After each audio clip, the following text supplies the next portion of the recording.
Fala galera, sejam bem-vindos ao IP Louco. Se vocês gostam da Premier League, se vocês são apaixonados por futebol inglês, não se esqueçam de se inscrever, deixar o like e acompanhar o nosso conteúdo semanal sobre o melhor campeonato do mundo. Acompanhe o vídeo a seguir.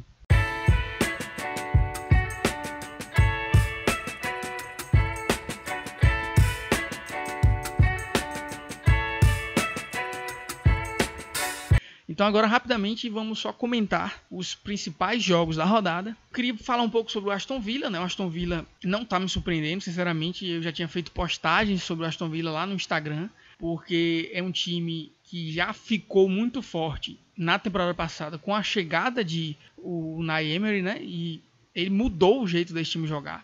O time é muito mais sólido defensivamente, muito mais forte ofensivamente. E é importante mencionar que, sinceramente, muito provavelmente, o Aston Villa não teria condição de trazer jogadores tão importantes nessa temporada se não fosse pelo Unai Emery. Por exemplo, o Pau Torres só veio pela relação que ele tem com o treinador.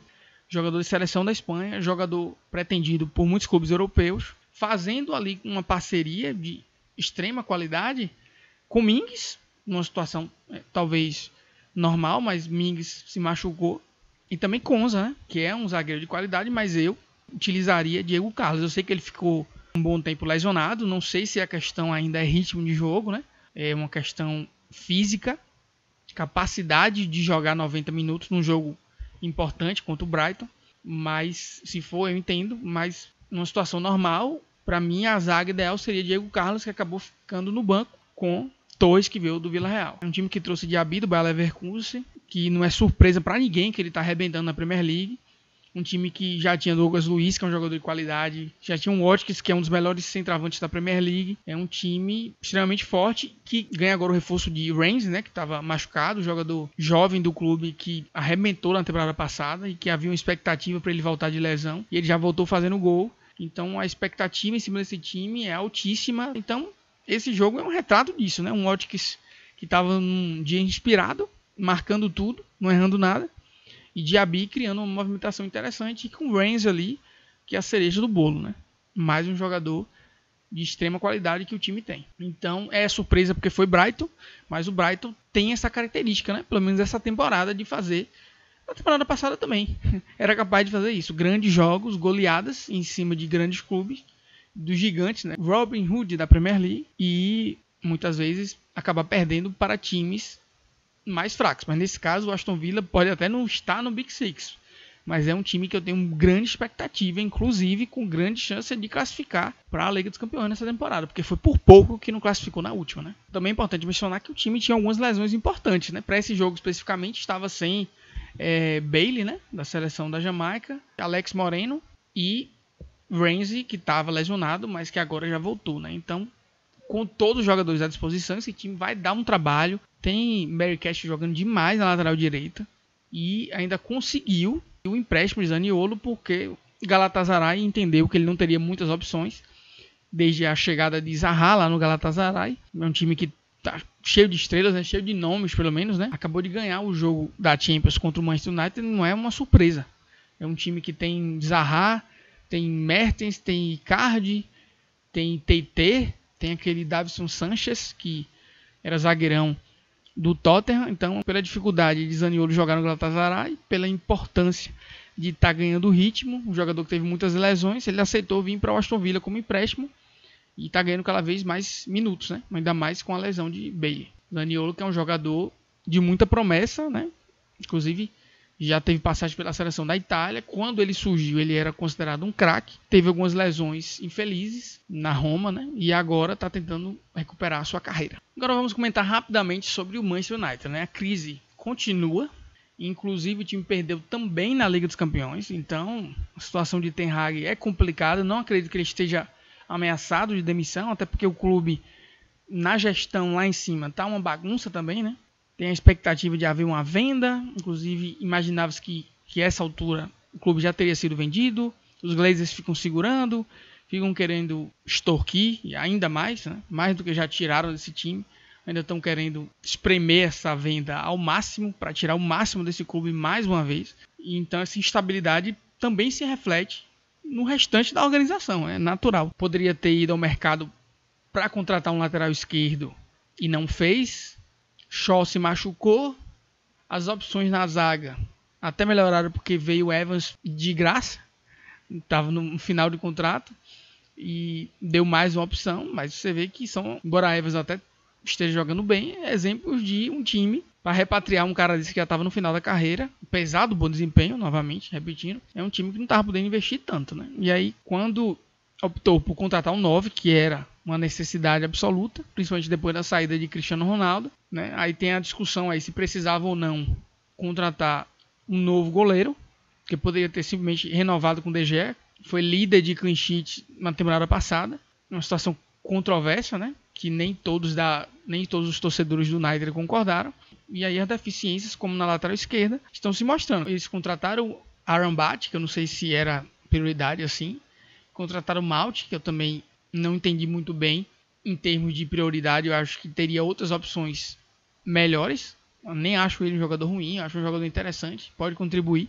Mas considerando que você tem Eriksen no banco agora, aí você traz Aaron Bat, traz Malt, coloca os jovens da base para jogar nessa fogueira e não tem uma opção para lateral esquerda depois que Shaw se machucou. É verdade também que Malásia tá machucado, né? Mais um na lista de lesões do Manchester United. Mas até quando ele estava disponível, às vezes ele não utilizava Malásia, né? Trouxe naquela questão de confiança um jogador que vem da Holanda, que ele já conhece, mas um cara que não entregou o que ele esperava. Muitas vezes ele já chegou a usar Dalot na esquerda, que eu particularmente acho que é uma melhor opção do que colocar um abate lá improvisado. O problema é que até Bissaka machucou também. Então o United realmente é um clube que está tendo muito azar com lesões. Você perdeu seus dois laterais esquerdos, né? Algo dramático, e ainda perdeu o direito, né? Porque daria a opção de você improvisar um lateral direito na esquerda, como o Dalot jogava. Mas você perdeu o seu lateral direito, então o Dalot tem que jogar todos os jogos pela direita. E pela esquerda você está sem nenhuma opção, né? Então eu sei que é uma situação delicada, mas também tem uma ponta de falta de planejamento, né? Então perder para o Crystal Palace em casa e depois perder para o Galatasaray novamente em casa é algo crítico. Agora vale mencionar que você consegue extrair pontos positivos dos dois jogos, né? Højlund melhorou demais, está cada vez mais adaptado, marcou 2 gols na Champions, já tinha tido chance de marcar contra o Palace, algumas oportunidades interessantes. O gol de Anderson, o zagueirão, foi no passe de Eza, foi fantástico, né? Bem raro, principalmente para um zagueiro. Coisas que acontecem, né? O Manchester criou chances, Højlund teve grande chance de marcar, foi bem. Acabou que a bola não entrou, e aí a questão da crise também acaba dificultando o desempenho dos jogadores dentro de campo. Agora o jogo Fulham-Chelsea. Chelsea finalmente conseguiu uma vitória mais convincente. 2-0, clean sheet, grande atuação de Thiago Silva, boa atuação de Mudryk, que já estava jogando bem nas outras partidas, criando, se movimentando bem, mas estava pecando na finalização. Ainda continua pecando em algumas finalizações, mas fez um gol importante, né, para dar moral para o jogador, um jogador jovem, um jogador promissor. E o time do Chelsea, no maneira geral, o Colwill agora jogando mais liberdade pela esquerda, né, porque Chilwell acabou se machucando e antes da lesão também já não estava jogando tanto. Mas Colwill está começando a fazer o papel que ele fazia no Brighton, deu uma assistência importante. E para o Chelsea fica a expectativa agora com a chegada de Broja, né, que é um jovem das divisões de base que a torcida adora, né, que o potencial é enorme e que só não deslanchou antes no Chelsea por causa de lesões, mas a expectativa sobre ele é enorme. Fez o gol, é bom vindo de uma longa lesão fazer logo o gol, tirar essa ansiedade, né, jogando no time principal. Ele já tinha tido outras participações boas no time do Chelsea antes da lesão e a qualidade está ali. Aos poucos o Chelsea vai se ajeitando. Talvez Jackson nem volte, né, para o time titular se esse time continuar jogando tão bem assim. E com a volta de jogadores cruciais como Nkunku, final do ano, né, e Reece James em breve, o time deve se ajeitar e deve ficar competitivo. Agora, obviamente que esses pontos perdidos podem e devem fazer falta na classificação final. Passar rapidamente aqui pelo jogo do Forest, né, contra o Brentford. Brentford mais uma vez decepcionando, né? Tá tendo uma sequência muito ruim nesses últimos jogos. Começou bem com o Bemo e o Sá inspirados, principalmente Bemo, né, um dos melhores jogadores do campeonato nas primeiras rodadas ali. Depois o time se perdeu, está tendo dificuldade. Perdeu aquele jogo contra o Everton que a gente imaginava que em casa não teria dificuldade para vencer. E agora contra o Forest, né? O Forest brigou por esse ponto com tudo, com um jogador a menos, o Forest conseguiu segurar o Brentford, um grande resultado. O zagueirão Murilo, que era do Corinthians, jogou demais, fez várias intervenções importantes, fundamentais, inclusive tirou uma bola em cima da linha, né? Pode ser considerado um gol para ele. Foi muito bem, eu acho que garantiu aí a titularidade, e o Brentford tem que repensar muito essa estratégia, porque os últimos jogos têm deixado o time bem próximo da zona de rebaixamento. Embora eu não acho que nenhum desses dois clubes vai brigar para não cair, né? Rodada dupla para o Luton Town e ganhou a partida contra o Everton, importante, mas acabou perdendo contra o Burnley. Então esses times da parte de baixo da tabela ficam trocando pontos entre si, não conseguem respirar e quando jogam contra os times mais fortes acabam não conseguindo pontuar também. Então é muito difícil de imaginar que eles consigam se livrar dessa briga. O Burnley, que também teve uma rodada dupla, né, antes de jogar contra o Luton Town e ganhar uma partida extremamente importante para um time que sonha em ficar na primeira divisão e que a gente imagina que tem mais chances de sobreviver do que o Luton, né, acabou, como esperado, perdendo do Newcastle fora de casa. O Newcastle, que começou a temporada um pouco abaixo do esperado, né, uma performance abaixo do nível que a gente se acostumou a ver na temporada passada, mas era natural. É um time que está com outras ambições na temporada, trouxe jogadores novos, está tendo que se readaptar com um novo meio campo, né, formado ali às vezes com Tonali, às vezes só Longstaff e Bruno Guimarães. Joelton passou um tempo machucado e voltou. Barnes já chegou e teve uma lesão logo de início, está perdendo as opções para jogar pelas pontas. Gordon, que está tendo uma excelente temporada, agora está suspenso, o time já vai ficar sem ele por mais algumas rodadas, então um time que está tendo algumas instabilidades, mas que tem melhorado significativamente nas últimas rodadas, tem voltado a apresentar aquela solidez defensiva, 3 clean sheets consecutivas. Isaac e Wilson continuam mantendo um bom nível, principalmente o Wilson, né? Um artilheiro, matador, dificilmente perde oportunidades, então a expectativa é que o Newcastle continue brigando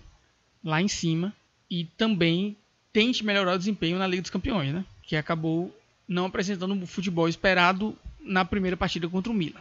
O West Ham acabou ganhando sem muita dificuldade do Sheffield, como a gente já esperava, um time que tomou 8 de Newcastle. Não era de se esperar que conseguisse fazer muito contra um West Ham que tem feito uma excelente temporada, né? Que também é outra surpresa, assim como o Tottenham, né? É um time que, assim como o Tottenham, perdeu sua estrela, mas que está conseguindo, com as suas reposições, manter um desempenho excelente, né? E com Boa jogando num nível similar àquela grande temporada que ele teve retrasada, né?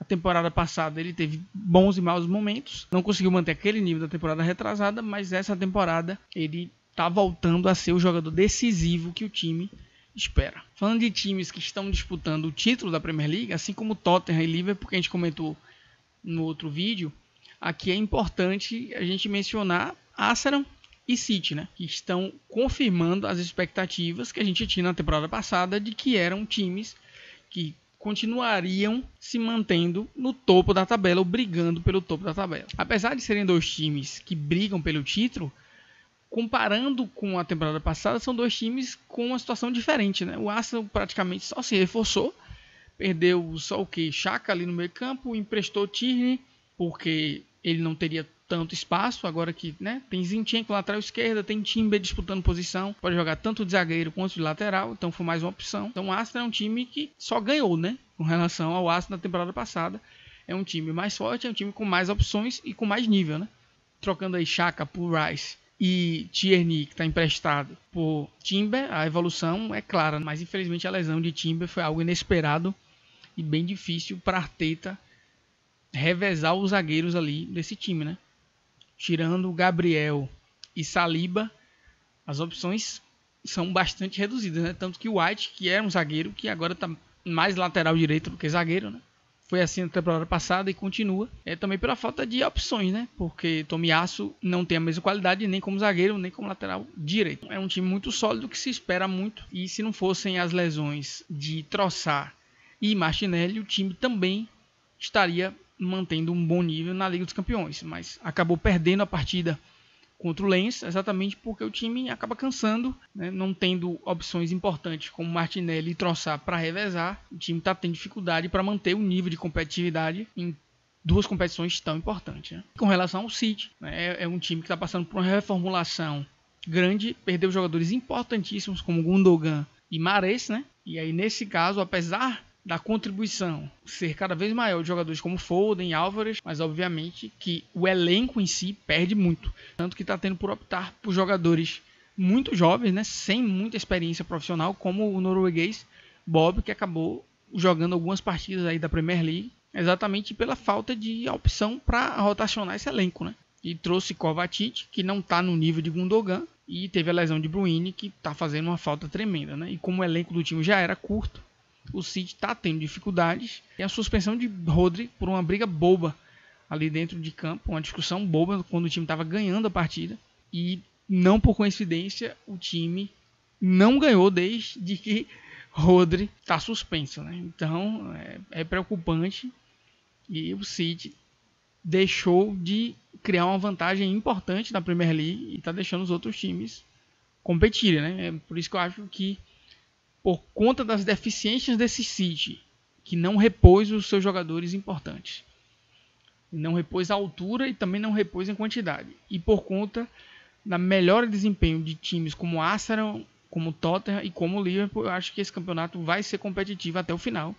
O City pode até ganhar, mas não vai ganhar com tanta facilidade quanto muitos aí esperam, ou a facilidade que acabou ganhando a temporada passada, né? Que no final acabou deslanchando, o Arsenal não conseguiu mais acompanhar. Eu acho que essa temporada vai ser bem diferente. Espero um campeonato com disputas acirradas até o final. Sobre os eventos dos jogos, né, sem muita surpresa, o Arsenal contra o Bournemouth, que está muito mal nessa temporada, dominou o jogo, né, teve várias oportunidades. É muito interessante ver o início de temporada de Ben White, né, que já tinha tido uma excelente temporada passada, né?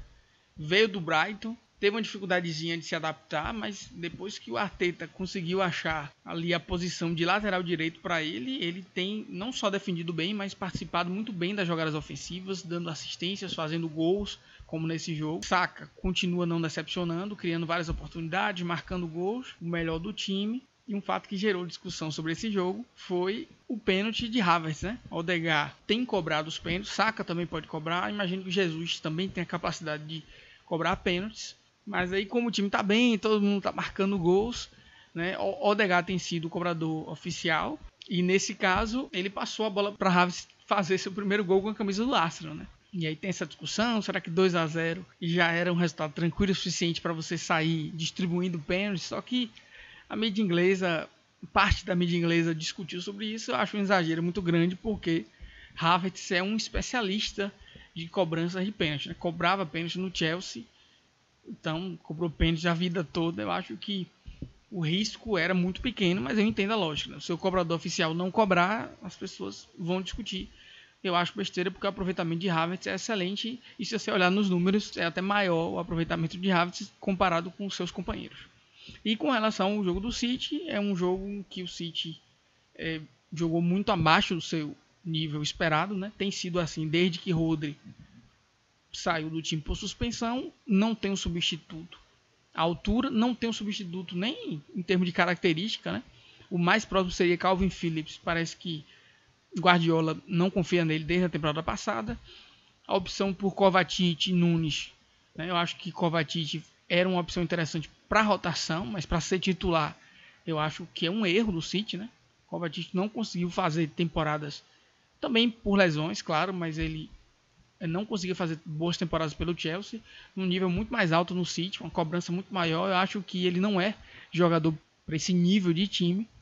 E Matheus Nunes também é um jogador interessante para rotação. Talvez se fosse Rodri e Nunes poderia funcionar, mas Matheus Nunes e Kovacic eu acho que não dá a segurança defensiva que os zagueiros precisam, e não tem a mesma criatividade que um jogador da qualidade de Rodri e até Stones quando está jogando por ali, né? O Stones agora está machucado, mas é uma opção muito melhor para compor aquela posição no meio. Essa dupla faz muita falta, né?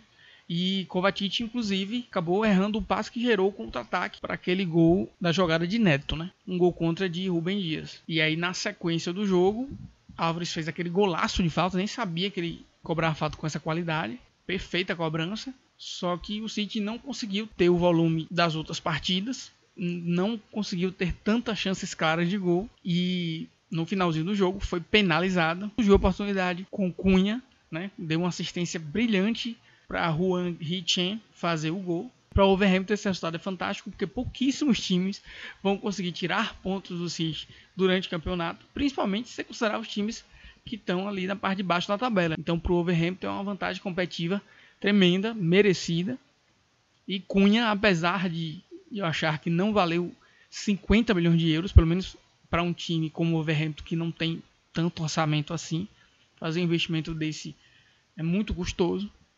Eu acho difícil de ele entregar uma quantidade de gols que justifique 50 milhões de euros, mas certamente é um jogador importante e que vai ajudar o time nessa luta contra o rebaixamento. Quem sabe até um pouco mais, né? Lá no meio da tabela.